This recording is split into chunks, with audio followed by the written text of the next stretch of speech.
The boardroom felt suffocating as I sat there, watching James pace in front of the projection screen. His expensive suit and perfectly coiffed hair screamed success, while his smirk spoke volumes about how he viewed me, the grieving widow who needed to be managed. "The numbers don't lie," he said, clicking to the next slide. "Since David's passing 6 months ago, our stock has dropped 15%. The market is losing confidence in quantum tech's leadership. My name is Rachel Chen, and 6 months ago, I lost my husband to a car accident. Today, I was about to lose his company too, or so my brother-in-law thought. Our shareholders are nervous," James continued, his voice dripping with fake concern. "They're worried about having well, let's be honest here, a housewife controlling 51% of a major tech company." The other board members shifted uncomfortably. They'd known me for years as David's wife, the woman who hosted company parties and attended charity events on his arm. The woman who, as far as they knew, had no technical background, no business experience, no qualifications beyond being married to their brilliant CEO. If only they knew. "Rachel," James turned to me, his expression a masterpiece of condescending concern. "You know David would want what's best for the company. My proposal is more than generous. We'll buy your shares at a premium. You can keep the house, the cars, maintain your lifestyle. But let those of us who understand this industry take control." I looked down at the proposal in front of me, fighting to keep my expression neutral.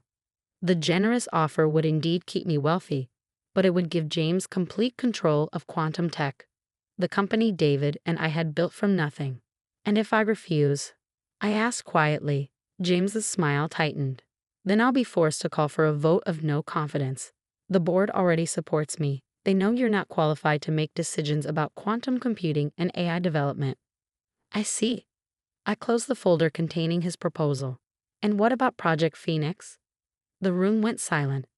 Project Phoenix was quantum tech's most closely guarded secret, a revolutionary quantum encryption system that could change the face of cybersecurity. As far as the world knew, it was David's final project, still in development. James' confidence faltered for a moment. "Project Phoenix is proceeding according to schedule." "Really?" I raised an eyebrow. "So you understand the modifications I made to the quantum entanglement algorithm last week? The ones that increased efficiency by 40%? His face went blank. Around the table, board members started whispering to each other. "What modifications?" James demanded. "David's original design was flawed," I cut in. "It couldn't scale beyond local networks. The new architecture I implemented allows for global deployment while maintaining quantum coherence." The whispers grew louder. James's face reddened. "You expect us to believe you understand quantum computing? You've never even worked in tech." I smiled, thinking about the past 5 years, about the late nights working alongside David, developing algorithms, solving problems that had stumped the industry's best minds, about our decision to keep my involvement secret, knowing how the tech world would react to a female Asian developer, especially one married to the CEO. "Actually," I said, standing up and walking to the computer connected to the projector, "I've been working in tech for longer than you have, James. I just did it under a different name." I typed quickly, logging into a secure server. The screen filled with code, the core architecture of Project Phoenix. "Do you recognize this coding style?" I asked the board members. "It's remarkably similar to the work of R.C. Wang, isn't it?" The effect was immediate. Everyone in tech knew R.C. Wang, the mysterious developer whose innovations had driven quantum tech's success for the past 5 years. The genius who never appeared in public, never gave interviews, communicating only through code commits and technical documentation. "That's impossible," James sputtered. "R.C. Wang is." "Me," I said simply. "Rachel Chen Wang. David and I decided early on that my work would be judged more fairly if people didn't know I was his wife. So we created a persona, the reclusive genius who just happened to collaborate brilliantly with quantum tech's CEO." I pulled up more files, years of development logs, emails between David and me discussing technical details, video recordings of us working late in our home office. "David wasn't just my husband," I continued, my voice soft but firm. "He was my partner in every sense. We built this company together. The only difference is he did it publicly while I worked in the shadows. The board members were staring at their tablets, where I just sent copies of all the documentation. James looked like he'd been hit by a truck. "This is a trick," he said weakly. "Some sort of deception. Would you like me to explain exactly how the quantum entanglement modifications work?" I offered.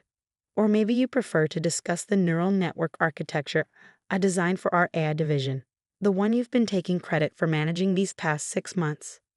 The next hour in the boardroom was unlike anything anyone present had ever experienced. I walked them through Project Phoenix of architecture, explaining complex quantum computing concepts with the ease of someone who had spent years immersed in the field. With each explanation, each technical detail I elaborated on, James's face grew paler. "But the patents," he finally interrupted, grasping at straws. "They're all in David's name." I pulled up another file. "Actually, they're jointly held. David insisted on it, though I wanted to keep using the RC Wong persona." I smiled slightly at the memory. He said someday the world would need to know the truth. Marcus Chen, our head of development and no relation despite the shared surname, leaned forward. "The Quantum Bridge Protocol, that was you. The one that solved our coherence issues." I nodded. "David was brilliant with hardware, but software was always my strength. We complemented each other perfectly. That's why he never fully explained how certain systems worked," Marcus said, realization dawning on his face. "He always deflected to R.C. Wong's documentation." "Because I wrote it," I confirmed. "David and I had an agreement. He handled the public face of the company, the meetings, the presentations. I focused on development, on solving the technical problems that kept us ahead of the competition." James had remained unusually quiet, his eyes darting between me and his tablet. I could almost see the wheels turning in his head, trying to find a way to discredit me. "Even if this is true," he finally said, "running a tech company requires more than just technical knowledge. It needs business acumen, leadership skills." "You mean like the skills I used to negotiate our Series C funding?" I interrupted. "The deal I closed with Vector Capital while using the RC Wong persona." More murmurs around the table. The Vector Capital deal had been legendary. A $300 million investment on incredibly favorable terms, negotiated entirely through encrypted communications with the mysterious R.C. Wong. "That's right," I continued.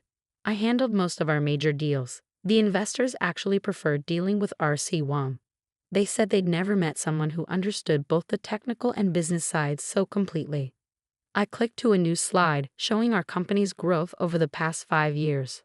Every major innovation, every significant breakthrough, they all came after R.C. Wong joined the company, after I started working with David. "This is absurd," James snapped, finally losing his composure. "You expect us to believe that all this time, while you were playing the perfect corporate wife, hosting dinner parties and charity events, you were secretly some kind of tech genius." "No," I said calmly. "I expect you to look at the evidence in front of you and make a rational decision about what's best for this company." I turned to address the entire board. "I understand your concerns about leadership, but ask yourselves this: who really knows quantum text technology? Who understands where we're going and how to get there? The person who created our core technologies or the person who's been trying to take credit for them?" The board members exchanged glances. Patricia Morrison, our longest-serving member, cleared her throat. "Mrs. Chen, Rachel, why reveal this now? Why not continue as R.C. Wong?" I thought about David, about our late-night conversations about the future, because David was right. The world needs to know that innovation doesn't look like what they expect. That breakthrough ideas can come from anyone, regardless of their gender, their background, or whether they fit the tech industry's preconceptions. I pulled up one final document, the last email David had sent me just hours before the accident. "My brilliant Rachel, if anything ever happens to me, don't let them push you into the shadows. Show them who you really are. Show them what we built together. All my love, David." "I spent 5 years hiding who I am," I said quietly. "I won't do it anymore. This company needs leadership that understands both its technology and its potential. I am that leader, whether you choose to accept it or not." James stood up abruptly. "This is all very theatrical, but it doesn't change the fact that I have the board's support." I moved to call for an immediate vote on my proposal to purchase Rachel's shares. I smiled. "Actually, James, I don't think you do have the board's support. Not anymore." Marcus Chen was already shaking his head. Not after this. Rachel, or R.St. Wang, has been the driving force behind every major advancement we've made. We'd be fools to let her go. Other board members nodded in agreement. James looked around the room, watching his carefully constructed plan crumble. "This isn't over," he said, gathering his papers. "I'll have my lawyers review everything. If there's even a hint of impropriety, of backdated documents or falsified records, you'll find everything in order." I cut in. "David and I were very careful with our documentation. But by all means, have your lawyers look. While they do, I'll be focusing on completing Project Phoenix's global rollout, unless you'd like to explain to our shareholders why you're trying to force out the person who actually developed it." He stormed out of the boardroom, leaving a heavy silence behind. Patricia Morrison was the first to speak. "I think we've all underestimated you, Rachel. Some of us for years. I thought about all the board meetings I'd sat through quietly, all the times I'd listened to James and others dismiss or minimize my husband's, our achievements. Yes, I said simply, you have. The question is, what are you going to do about it now?" The weeks following my revelation were a whirlwind of change. News of R.C. Wang's true identity hit the tech world like a tsunami. The media couldn't get enough of the story. The grieving widow who turned out to be a secret tech genius. The woman who had revolutionized quantum computing while letting others take the credit. "Mrs. Chen," a reporter from Tech Weekly asked during my first public interview, "why maintain the deception for so long? Weren't you angry about not getting credit for your work?" I sat in my office, David's old office, looking at his picture on the desk. "It was never about credit," I said. David and I knew how the tech world would react to a female Asian developer, especially one married to the CEO. We wanted our work to be judged on its merits, not clouded by prejudice or assumptions. The reporter nodded. "And your brother-in-law? Sources say he's challenging the authenticity of your work." I smiled, thinking of James' increasingly desperate attempts to discredit me. His lawyers had spent weeks combing through every line of code, every patent filing, every piece of documentation. "James is welcome to his doubts," I replied. "The code speaks for itself." What I didn't mention was the email I'd received that morning from James's lawyers, quietly withdrawing their challenges. They'd found nothing, because there was nothing to find. Every innovation, every breakthrough had been meticulously documented, jointly credited to David and me from the start. The real surprise came a week later, when I arrived at the office to find Marcus Chen waiting with an unusual request. "The development team wants you to do a code review," he said, looking slightly embarrassed. "In person. They've been working with R.C. Wang's documentation for years, but now they want to learn directly from you." I spent the afternoon in the development lab, surrounded by engineers who had once seen me only as the CEO's wife. Their respect wasn't grudging or forced. It was earned, line of code by line of code, as I walked them through the systems I'd designed. "It all makes sense now," one young developer said. "The elegant solutions, the innovative approaches, they had your signature all along. We just didn't know to look for it." That evening, as I was preparing to leave, Patricia Morrison appeared in my doorway. "The board has been discussing the future of quantum tech," she said without preamble. "We'd like to make your position as CEO permanent."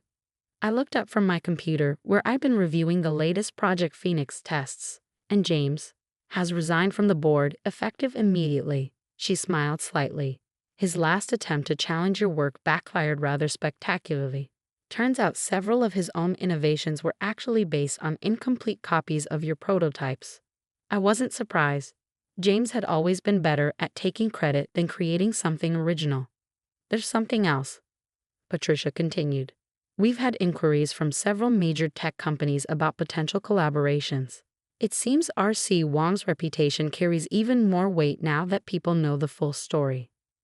I thought about David, about our dreams for quantum tech. "What kinds of collaborations?" "Google wants to discuss quantum-enhanced machine learning. Microsoft is interested in integrating Project Phoenix into their cloud security. And SpaceX," she paused for effect, "wants to talk about quantum communications for their Mars mission." I looked at David's picture again, remembering our late-night conversations about the future of technology. He had always pushed me to think bigger, to see beyond current limitations. "Schedule the meetings," I said. "But make it clear, I'll be representing quantum tech as myself."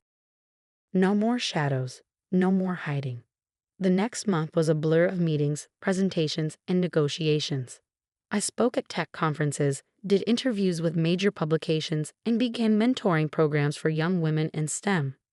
The story of R.C. Wong became a rallying cry for change in the tech industry. James, meanwhile, had disappeared from public view.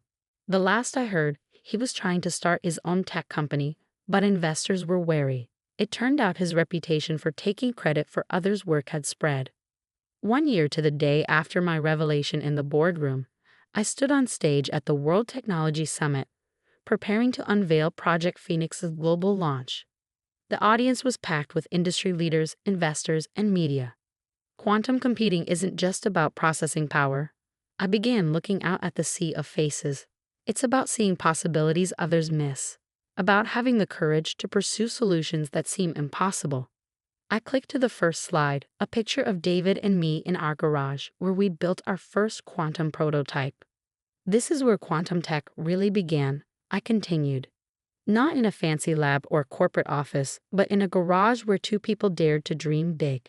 One of those people worked in the spotlight while the other stayed in the shadows. Today, we're bringing those innovations into the light. The presentation was a triumph. Project Phoenix's capabilities exceeded even the most optimistic predictions. Our stock price soared, and more importantly, we were changing the face of cybersecurity forever. After the presentation, as I was gathering my things, I found a note that had been slipped into my bag. It was from James. Rachel, I was wrong. About everything. I'm sorry. James. I folded the note and put it away. His apology meant little now, but at least he had finally seen the truth, that innovation doesn't care about gender, background, or appearances. It cares about brilliance, determination, and the courage to stand in the light.